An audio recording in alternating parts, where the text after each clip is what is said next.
Nilambur UDF വളരെ വിജയപ്രതീക്ഷയിൽ തന്നെയാണ്. മിനിഞ്ഞാന്നാളിപ്പോൾ election പ്രഖ്യാപിക്കപ്പെട്ടത്. പിറ്റേന്ന് തന്നെ കോൺഗ്രസ് സ്ഥാനാർത്ഥിയെ പ്രഖ്യാപിച്ചു. എനിക്ക് തോന്നുന്നു ഇടതുപക്ഷം പ്രഖ്യാപിച്ചിട്ടില്ല എന്ന് എനിക്ക് തോന്നുന്നത്. അവർ അത്രയുള്ളവരുടെ ഉണ്ടാവില്ല. അതേസമയത്ത് UDF വളരെ ഒരുക്കത്തിലാണ്. പിന്നെ നേരത്തെ അവിടെ സീറ്റ് അൻവർ രാജിവെച്ച ആ സമയത്ത് തന്നെ UDF അവിടെ തിരഞ്ഞെടുപ്പ് സംബന്ധമായിട്ടുള്ള കാര്യങ്ങളിലൊക്കെ വളരെ മുന്നോട്ട് പോയിട്ടുണ്ട്. ഇലക്ഷൻ കോൺഫറൻസുകളൊക്കെ വിളിച്ചു ചേർത്തു.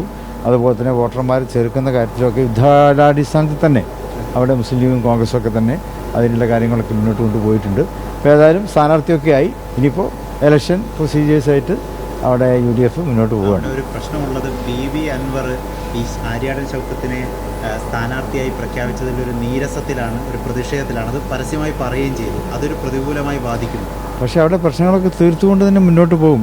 UDF അത്രയും പ്രതീക്ഷയിലാണ് അവിടെ ഉള്ളത്. UDF നേതാക്കളൊക്കെ അവിടെയുണ്ട്. അതെ, ഒരു അതൃപ്തിയിലാണ് അൻവറിന്റെ സഞ്ചാരം.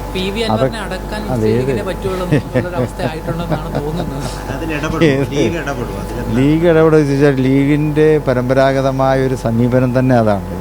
UDF പ്രശ്നം ഉണ്ടാകുമ്പോൾ ആര് പറഞ്ഞാലും പറഞ്ഞില്ലെങ്കിലും അവിടെ